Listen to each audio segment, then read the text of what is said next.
Selam dostum, yana Muhammed Mustafa. Bugün Minecraft başladım. Videolar çıkarılmayatken edim. Nihayet girdim. Bu videoya like ve abone basıp sizlerde ümit qilaman. Ve bu qanday qishloq bo'ldi. Minecraft etaman. Jonsiz. Yok. Evet, bu yer taşlandık. Sar qishloq bo'lsa kerak. Va ketdiganda o'zimizga qishloqni uyini quramiz.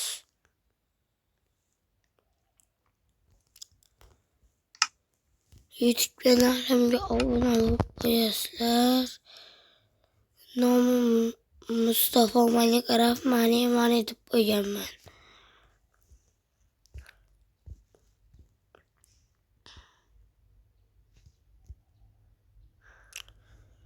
Do'stlar, cho'g'lab bitta ishim bor edi.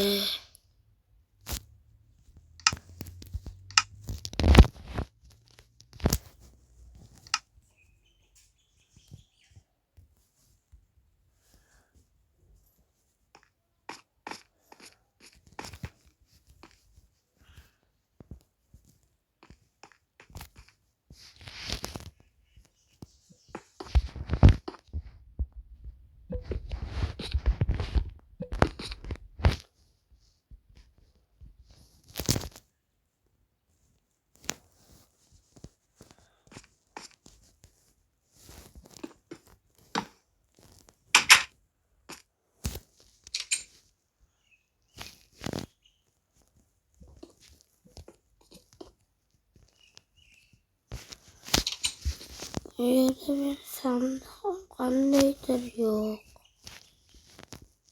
Bu yere tushib ko'ramiz. Hamma biladi bu yer.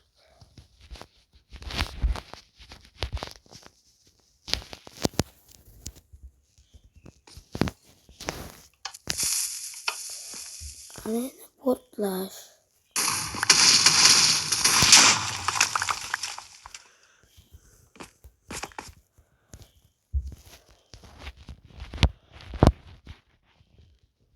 Dostlar, ya bunu tamam box qilamizmi? Unchalik qiziq ketmayapti hozir. Mayli, sizlar nima desalaring shu. Videoni to'xtatyapman.